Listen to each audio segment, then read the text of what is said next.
Oi, gente, a conversa do PH de hoje é aqui da Câmara Municipal de Vereadores de Teresina. A gente está aqui para o lançamento, a reunião preliminar da União de Vereadores do Estado do Piauí. E você vai acompanhar nesse vídeo de hoje todo o ocorrido aqui, as palestras, uma fala de alguns vereadores e uma síntese do que aconteceu nesse importante evento da política piauiense. Forte abraço a todos, roda a vinheta, vamos lá.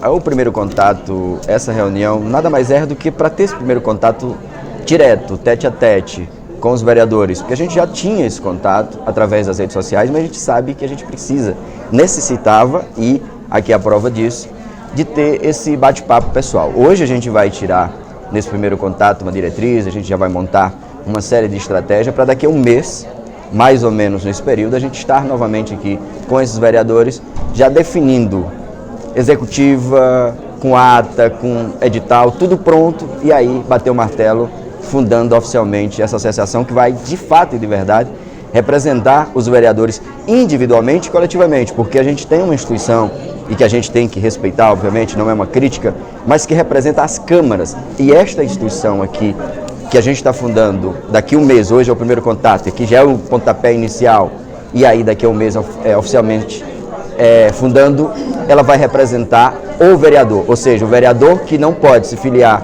à instituição que representa as câmaras, porque se a Câmara em si, da cidade específica, não quiser se filiar à instituição existente, o vereador também não pode. Nesta que a gente está fundando, o vereador individualmente da cidade Y, da cidade X, vai poder se filiar no dia que assim entender que vale a pena e vai usufruir de todos os serviços que a gente vai disponibilizar, que serão muitos, com fé em Deus. Nome e estágio. Bom dia, sou Rodolfo, do município de Arco Verde. Estamos aqui hoje reunidos para tratarmos dessa criação dessa nova associação que está surgindo, com a intenção de representar o vereador, independente do presidente ou não. Essa ideia surgiu devido à necessidade que temos de uma representação do vereador. Nós temos a VEP, com todo respeito a essa instituição, que representa as câmaras. E num debate maior entre alguns colegas vereadores, criamos um grupo de WhatsApp. Teve uma primeira ideia onde não vigorou por conta das dificuldades que existem mesmo, de se reunir, de tornar isso real. E num novo momento a gente criou um grupo de WhatsApp onde a gente decidiu tomar a iniciativa e dar esse pontapé inicial, que seria uma reunião com o máximo presente possível. A gente hoje está iniciando de uma forma até que nos surpreende pela quantidade de colegas que abraçaram a causa. Então vamos fazer esse primeiro encontro, primeiro momento. Daqui 30 dias estaremos tratando sobre a efetivação, a regulamentação, com o estatuto, com tudo, para que a gente regulamente de fato essa associação que irá representar e trazer benefícios ao Legislativo Municipal de todo o Estado. E estou aqui nesse encontro e torcendo pela criação, né, que eu já digo assim, tipo um sindicato, né, de nós vereadores, para que nós possamos, como legislador, avançar mais no papel nosso dentro do município, né? Porque hoje eu como vereadora, que eu sinto que ainda deixa muito a desejar por nós não ser visto no nosso estado do Piauí, ou melhor, no Brasil, como um legislador que sempre está à frente, né, das gestões municipal, fiscalizando, ajudando. Então, deixa muito a desejar. Então, o meu intuito aqui hoje, estou aqui forte, firme e acreditando nesse evento que vai acontecer. E estamos juntos aqui nessa luta para criarmos essa associação de vereadores, essa união que, como os meus companheiros aqui falaram, congrega todo esse anseio do Legislativo Municipal, que é, acima de tudo, de ser respeitado. O vereador, ele é o agente político mais próximo da população, é a ele que as demandas das pessoas chegam primeiro, é ele que está no contato direto com os munícipes, nos mais variados municípios, nas mais variadas formas de fazer política. Então é por esse respaldo de que a entidade já possa surgir representando esse vereador que está lá na base, nessa política sofrida de estar ao lado, sobretudo, daqueles que mais precisam, que é essa política que nós defendemos e essa política que nós queremos congregar nessa união de vereadores.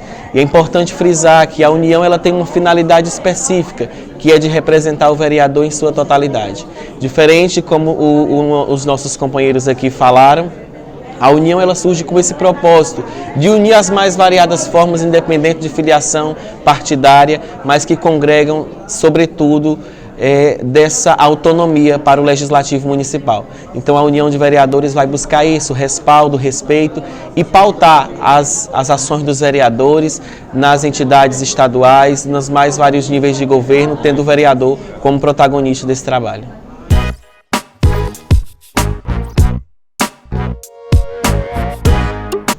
E é o seguinte, primeiro eu vou me apresentar, eu sou o Paulo Henrique, fui candidato inclusive ao Senado o ano passado, pela Rede Sustentabilidade, tive 28 mil votos e eu quero contar para vocês de início uma experiência de um neófito na política.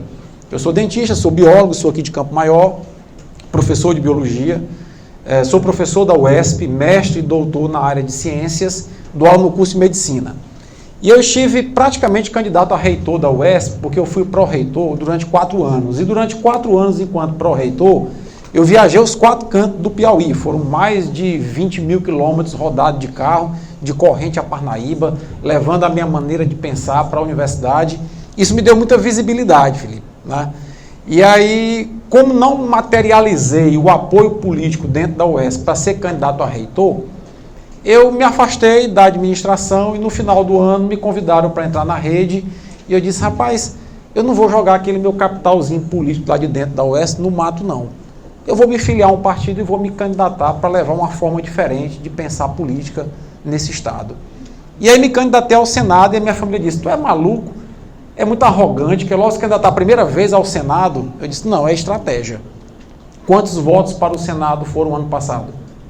2. E a maioria das pessoas não sabia que ia dar o segundo voto para o Senado.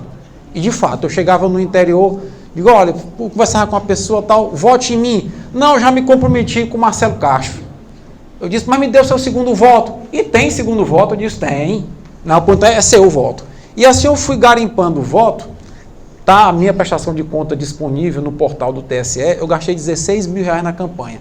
Eu mesmo dirigi o meu carro, eu mesmo sou o meu assessor de imprensa, com essa conversa mole que eu levo aqui para todo mundo, né? E fui votado em 212 dos 224 municípios do estado. Para mim, eu acho que foi uma vitória, né? Só em Colônia, Roniel me garantiu com a equipe dele lá 260 votos, né? Tive 12 mil votos aqui em Teresina, quase 4 mil votos em Parnaíba. Então, quer dizer, o meu nome está espalhado. Então, em 2022, quando eu voltar, e eu vou voltar, e aí, se Deus quiser, essa fala que vocês fizeram aqui de que tem político que só lembra do vereador na época da eleição, o Paulo Henrique não. Eu estou deixando meu cartão com vocês aí a qualquer tempo. A Câmara de Vereador do município de vocês quiser me chamar para uma palestra sobre PPA, sobre LDO, sobre LOA, né, sobre reforma da Previdência, eu vou gratuitamente e vou com vontade, porque eu gosto de gente, certo? E quem sabe daqui a algum tempo, em 2022, a união de vereadores está grande, o Paulo Henrique está muito afinado com os vereadores e nós vamos eleger um político que não vai abandonar vocês não, prometo. Eu tenho 50 anos de idade, sou gestor, não sou político, e por ser gestor é que eu entendo, Roniel, que os problemas da população começam no município e a resolução deles também começam no município. Então, querer empurrar leis de cima para baixo sem ouvir a base do municipalismo, me parece, primeiro, de uma arrogância grande e, segundo, de uma falta de visão de gestão. Como, por exemplo, a reforma da Previdência está andando desalinhada com a revisão do Pacto Federativo. Ela tinha que estar andando casada, porque a gente sabe que o município é o maior sacrificado nessa história toda. E eu queria, nesses 20 minutos que eu vou falar com vocês agora, tentar passar a minha visão, e aí eu quero evocar aqui a nossa presença, um filósofo alemão, né, chamado George Hegel, que ele dizia o seguinte: para toda ideia, que ele chamava de tese, tem uma antitese. O que eu vou colocar aqui para vocês é a minha ideia. Obviamente que alguns vão concordar e outros não. Mas para Hegel é até bom que haja discordância, porque são das antiteses que você pode fazer a tese evoluir. É da discussão e do contraditório que se faz a tese original evoluir, se aperfeiçoar. Tá? Então, a grande questão que eu coloco é: a reforma da Previdência, ou a nova Previdência, ela avançou a toque de caixa, tramitou super rapidamente na Câmara dos Deputados, numa pressa medonha, e não se chamou fundamentalmente os representantes dos municípios para conversar. Eu, desde 2018, na campanha de senador, eu vinha defendendo: a reforma ela é necessária. Ajustes nela são necessários, porque as pessoas estão vivendo mais, o desemprego aumentou, certo? Só que qual é a reforma necessária? É a que eu, Paulo Henrique, pensa? É a que o Roniel pensa? É a que o Bolsonaro pensa? É a que o Paulo Guedes pensa? Ou é a reforma que o conjunto da sociedade brasileira pensa? É por isso que desde 2008 da campanha eu defendia que, a exemplo do SUS, que nasceu da Conferência Nacional de Saúde, quem é da enfermagem sabe disso, eu defendia que a reforma da Previdência, como uma conquista da Constituição Cidadã de 88, deveria nascer de uma Conferência Nacional da Seguridade Social. Nós deveríamos chamar representantes de empregados, representantes de empregadores, representantes do próprio governo e fazer uma discussão do projeto de emenda constitucional da reforma da Previdência. E a partir daí se tirar o miolo da reforma. Tá certo? Então eu quero só lembrar a vocês, que vocês sabem disso talvez até melhor que eu, que a Constituição de 88, no seu artigo 194, deixa claro que a Seguridade Social é um tripé ancorado em saúde, assistência social e previdência social. Para mim, o primeiro equívoco qual é? É discutir a previdência desgarrado da assistência social e da saúde, porque ela faz parte de um tripé. E se você olhar nesse slide que eu estou colocando aqui, nós temos que os empregados, empregadores e governo contribuem com os impostos para a Previdência. Quem tem carteira assinada desconta 8% do salário para o INSS. Quem é patrão contribui com 12% sobre a folha para completar com os 8% do empregado e virar os 20% do INSS. Tá? Até quem joga na Mega Sena, o arrecadado no jogo de prognóstico, parte disso vai para alimentar o orçamento da Seguridade Social. Certo? E aí, é esse orçamento garantido da contribuição de patrões, empregados, do próprio governo e da sociedade com as contribuições sociais que alimenta o orçamento da Seguridade. Ou seja, o que foi que o legislador, liderado pelo saudoso Ulisses Guimarães, em 88, propôs? É que a Seguridade Social, o próprio nome diz, é um mecanismo para dar segurança à sociedade. Segurança em termos de uma saúde igualitária do SUS e de qualidade para todos. Segurança em termos de uma aposentadoria digna para quem chegou na velhice. E segurança na medida em que é necessário estimular políticas de assistência social para os mais vulneráveis. Então, é um belíssimo pacto da sociedade. O que a Seguridade Social, na verdade, é um pacto da sociedade brasileira em nome da segurança das pessoas. E isso era devolvido às pessoas na forma de saúde, assistência social e previdência. Tá? Então, em linhas gerais, isso é que o artigo 194 da Constituição Federal diz. Tá? Só que tem um outro ponto para reflexão. A própria Constituição diz que cabe ao governo organizar a Seguridade, ouvindo quem contribui para ela, ouvindo o empregado, ouvindo o empregador, tá certo? Para fazer essa organização. Então, tudo bem que na medida em que isso vai para o Congresso, e o Congresso, deputados e senadores são representantes do povo, de maneira indireta o governo está ouvindo o povo, tá certo? Mas isso poderia ser muito melhor estampado numa conferência.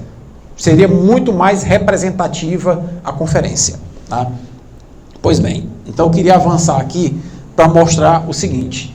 Aí começaram a desmontar a Previdência, tá? Começaram a desmontar a Seguridade. Em 1994, Fernando Henrique Cardoso cria a DRU, Desvinculação de Receitas da União. O que é que a Constituição diz? Que os impostos que são arrecadados para alimentar o orçamento da Seguridade Social, eles são vinculados à Seguridade Social. Ou seja, só podem ser gastos com a Seguridade. Só podem ser gastos com saúde, assistência e previdência. Então, Fernando Henrique Cardoso fez o quê? Aprovou uma emenda constitucional que criava a DRU, que tirava 20% do orçamento da Seguridade Social para outras despesas do governo. Então, o orçamento da Previdência já ficava mais pobre, quantos por cento? 20%. No governo da Dilma, uma nova emenda foi criada e esse percentual foi aumentado para 30%. Ou seja, 1/3 do orçamento da Seguridade Social, que deveria ser gasto com a Seguridade Social, é tirado desse orçamento para o governo gastar com aquilo que ele quer. Normalmente, para pagar juro da dívida pública, fazer superávit primário para o governo pagar juro aos bancos. Então, aí, imagine na sua casa, você tem um salário da sua família, que vai bancar a saúde da família, vai bancar a segurança da família, vai bancar outros gastos da família. E aí, de repente, 30% daquele orçamento é retirado da tua família para fazer outras coisas. Vai fazer falta ou não? Vai. Então aí se começa a criar um rombo artificial na Previdência. Porque não fosse a DRU, por ano, a DRU retira 100 bilhões de reais do orçamento da Seguridade. 100 bilhões. É a metade, quase a metade do rombo do que o Paulo Guedes diz que tem na Previdência. Não fosse a DRU, a Seguridade Social tinha 100 bilhões por ano a mais na conta, no caixa. Mas a DRU está lá. Todo ano, 30% é retirado. Certo? Bom, e aí, qual é a minha preocupação com o município? Como eu disse aqui, eu não me julgo um político, eu sou um técnico que pensa tecnicamente, que pensa socialmente. O meu lado social ele é muito aflorado, certo? A minha preocupação é o município. Gente, vocês vivem no município, nós vivemos no município. No início do mês, que os aposentados e pensionistas vão para o município da zona rural, da cidade, como é que ficam os bancos? Lotados. Como é que fica a casa lotérica? Lotada. Como é que fica a farmácia? Lotada. Eu tive em Campo Maior na campanha, que é a minha terra, 5 da manhã já tem uma fila de aposentados nas portas de banco, farmácia, lotérica, esperando para receber o benefício. E quando eles recebem o benefício, como é que fica o comércio da cidade? Movimentadíssimo. E eles fazem a compra do mês e quem é da zona rural já volta para o seu sítio, para a sua terrinha lá, já com as compras do mês feitas. Então aquilo movimenta a economia da cidade.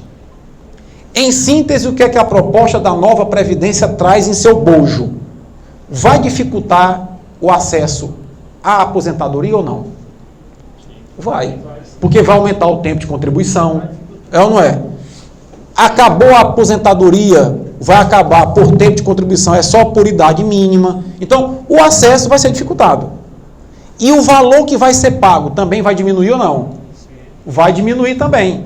Por quê? Porque antes se fazia a média dos 80% das contribuições para o cálculo da média do que ia receber. Agora é 100%. Ora, quem começa a trabalhar a sua vida de trabalho, começa ganhando pouco salário. Então, se faz a média de 100%, o valor do benefício vai diminuir. Então, veja que essa matemática para o município ela é preocupante. Por quê? Eu vou ter no médio prazo mais dificuldade para as pessoas se aposentar, portanto, menos gente se aposentando, e vou ter no médio prazo pessoas que se aposentam recebendo menos. Então, como é que fica essa economia do município que depende basicamente da aposentadoria? Eu vou passar para vocês um outro dado. Todos os meus dados são fruto de pesquisa. Eles são dados oficiais. O DIEESE divulgou um dado que 76% dos municípios brasileiros possuem no valor que é pago de benefício pelo INSS um valor maior do que o próprio fundo de participação do município. Campo Maior, minha terra, 405% é o que se paga a mais para os beneficiários do INSS em relação ao fundo de participação de Campo Maior. Quer ver um outro dado? Acessa lá o IBGE Cidades e bota o nome do seu município. Vou citar um aqui que eu conheço já alguns de pesquisar. Sempre que eu vou para o município, eu faço uma pesquisazinha rápida para poder levar dados para o município. Eu tive agora recentemente, por exemplo, em Miguel Alves. Gente, Miguel Alves recebe de aposentadoria rural e urbana 516% a mais do que o fundo de participação do município. Outro dado preocupante, em Miguel Alves, apenas 2% da mão de obra economicamente ativa tem emprego formal. 98% dos miguelavenses estão ou na informalidade ou desempregados. E Miguel Alves depende, em 93% do dinheiro para o município funcionar, depende de repasses externos. Depende de repasses constitucionais da União e do Estado. Ou seja, Miguel Alves gera apenas 7% do orçamento do município funcionar. E essa é uma realidade que se replica em todos os municípios, em Prata, em Disseu Arco Verde, basta pesquisar. Na média, os municípios do Piauí, 94% deles têm fundo de participação menor do que o valor que é pago aos aposentados.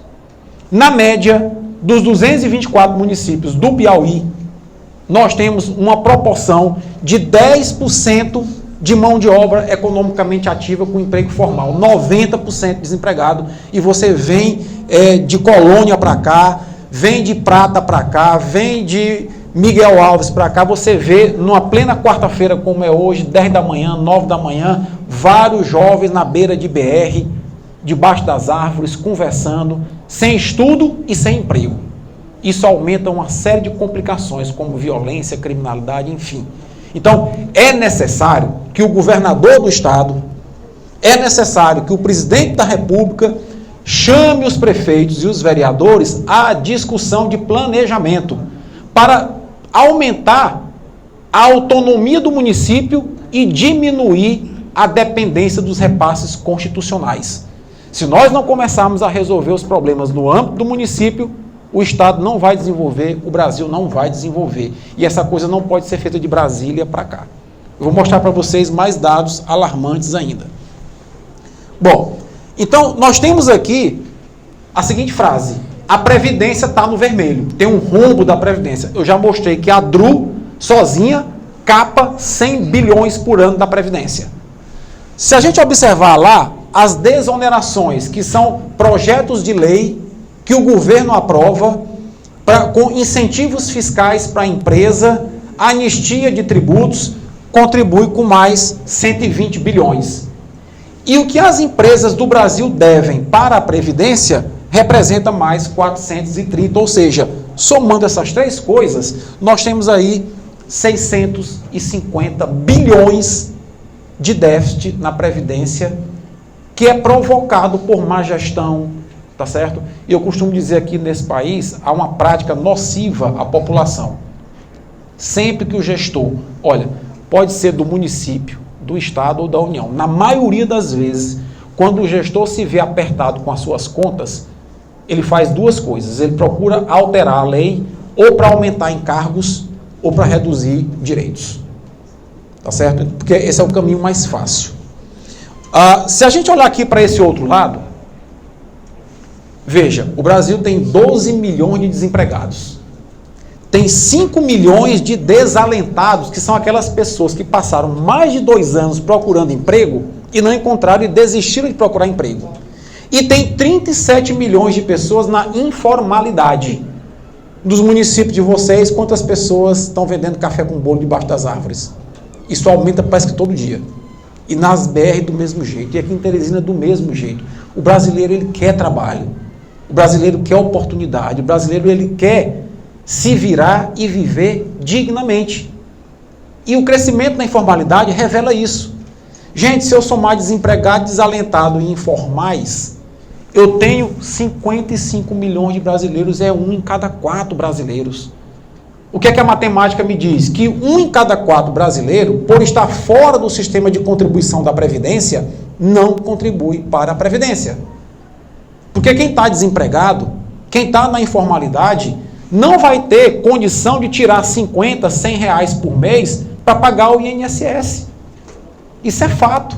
Aí eu joguei isso aqui numa planilha do Excel, vereador, só colocando, se o desemprego no Brasil fosse a metade do que é hoje, se os desalentados e informais fossem a metade do que é hoje, em 10 anos, a Previdência não ia economizar 1 bilhão de reais, como estão dizendo em Brasília. Aliás, 1 trilhão de reais. iria economizar 3,5 trilhões. E, na verdade, eu não uso nem a palavra economizar. Porque quem é pai de família e mãe de família aqui, você quer economizar com a saúde da sua família? Você quer economizar com a educação da sua família? Você quer economizar com a segurança da sua família? Ou você quer aumentar a sua capacidade de arrecadação familiar para melhorar os mecanismos de educação, saúde e segurança da família? Então, eu penso que o raciocínio no Brasil está enviesado. Nós não devemos pensar em economizar com a segurança do povo. Nós temos é que aumentar a arrecadação da Previdência, a arrecadação da Seguridade, gerir bem esses recursos para aumentar os mecanismos de proteção social. Não adianta a gente querer inventar a roda, porque isso é o que funcionou. Agora, a má gestão, tá certo? A economia andando para baixo, com o desemprego aumentando, é que faz todo esse problema ocorrer. E isso, numa conferência da Seguridade, ia ficar muito claro. Por isso que as pessoas talvez não defendam muito bem isso, né? Então, gente, o ciclo de investimentos, ele é importante para gerar emprego. Na sua cidade, quando tem uma obra do governo, aumenta emprego ou não? Aumenta. Na sua cidade, quando o empresário resolve construir um hotel, aumenta emprego ou não? Aumenta. Então, o que faz a máquina da economia girar é o investimento. E aí, o governo diz que está muito endividado. Gente, dados oficiais. A dívida pública do Brasil é 75% do PIB do Brasil. Nos Estados Unidos, é 120%. É muito mais do que no Brasil. No Japão, é 238% o endividamento público. E aí, eu costumo dar esse exemplo. O seu José, lá da esquina lá de casa, ele tem um bar perto da faculdade. E aí, ele queria muito botar uma sinuca no bar para aumentar o movimento do bar. Só que ele não tinha dinheiro. Ou seja, o que ele ganha e o que ele gasta está empatando. O que é que ele faz? Ele vai no banco, pega um financiamento com o gerente, faz um puxadinho, isso é um investimento, ele se endivida, mas o movimento do bar o quê? Aumentou. Na hora que o movimento do bar aumentou, o faturamento dele aumentou, ele consegue pagar a dívida e fica com aquele puxadinho feito para o resto da vida e o faturamento dele aumentado. Então, o governo brasileiro, ele tem que lançar mão desses artifícios de contrair dívida, gastar isso responsavelmente para fazer a economia girar e, com isso, quanto mais pessoas empregadas, mais o governo arrecada imposto. Quanto mais empresas funcionando, mais o governo arrecada imposto. E ele vai e paga a dívida e faz a benfeitoria para o país. Então, esse equilíbrio entre investimento público e investimento privado é importante para fazer a economia girar. Quando o governo tem a intenção de fazer uma reforma da Previdência e uma reforma fiscal, vou fazer-lhes a pergunta. Se o governo dissesse que está tudo bem com a Previdência, a reforma ia passar? Não, se está bem, para que passar? Então eu tenho que plantar um cenário de quê? De terror. E você pode ver que a Globo, a Bandeirante, a Record, todas as emissoras de TV, é todo santo dia, de manhã, de tarde, de noite, falando da reforma da Previdência. E só fala mal.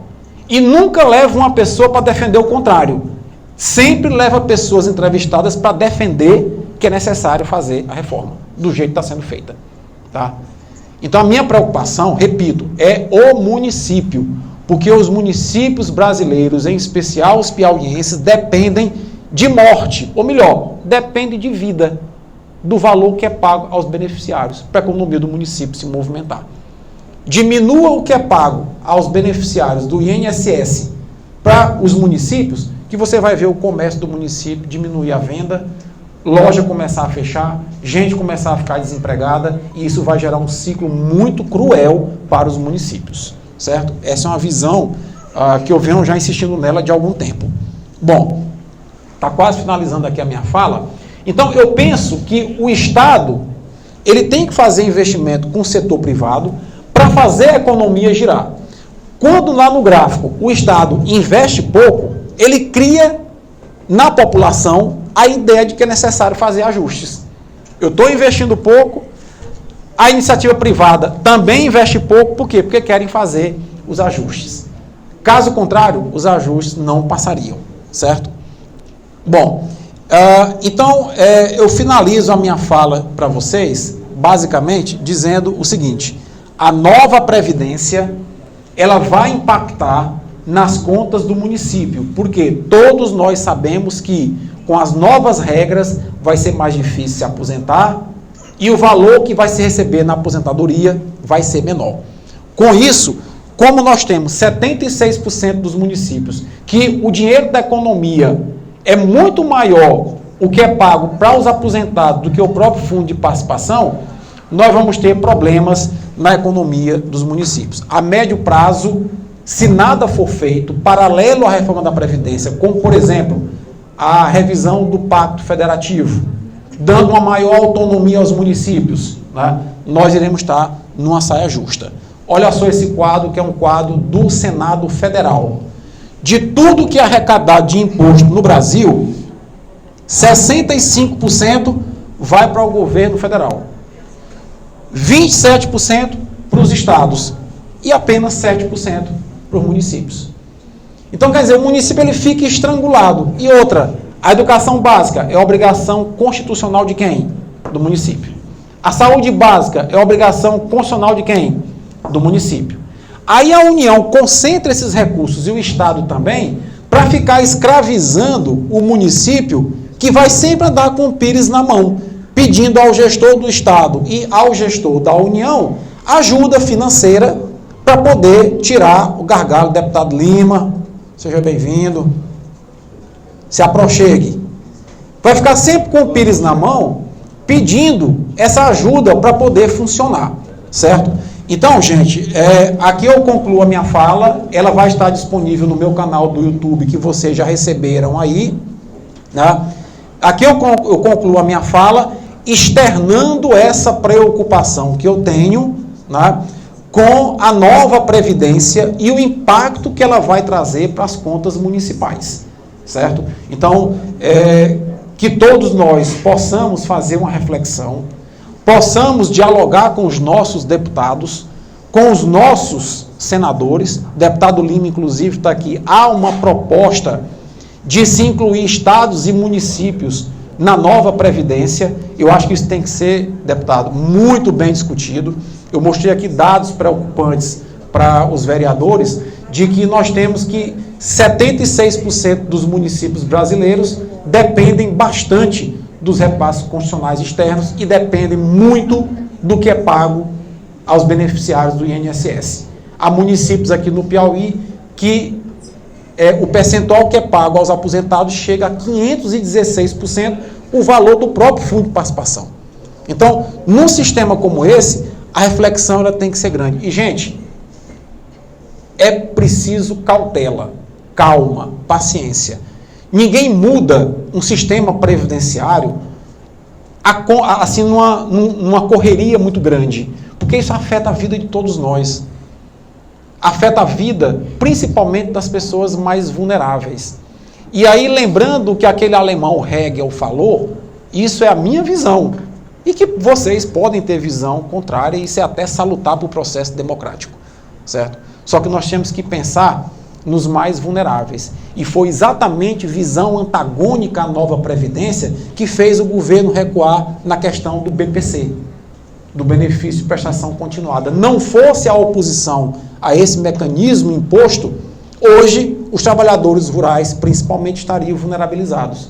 E aí eu arremato a minha fala com a última preocupação. Dados do DIEESE e da Fundação Getúlio Vargas. Os trabalhadores de baixa renda do Brasil contribuem, em média, 5 meses por ano com carteira assinada. 5 meses. Mulher até menos, é apenas 4 meses. Aí a pergunta que eu me faço é, o tempo mínimo de contribuição agora é de 15 anos para mulher e 20 anos para homem. Ora, se quem consegue contribuir, Roniel, apenas 5 meses por ano, essa pessoa vai chegar aos 76, 78 anos de idade sem ter atingido o tempo mínimo de contribuição. Ele vai ter idade para se aposentar, não tem a contribuição mínima, não se encaixa no perfil do BPC e não vai se aposentar. E vai ficar no limbo do esquecimento, tá, na velhice, que é uma fase que ele precisaria de um apoio ao longo da vida que ele vai ter em função da contribuição que ele deu trabalhando na sua vida inteira. Então, essas eram as minhas considerações, né? Fico aqui à disposição de vocês, tenho o meu contato pessoal, esse é meu único número, é o número pessoal mesmo, tá? E eu respondo a todos e a todas, tá bom? Então, quem quiser que eu vá lá em Prata, lá em Disseu, lá em Beneditino, estamos aí para contribuir com discussão, tá bom? Obrigado pela atenção de vocês.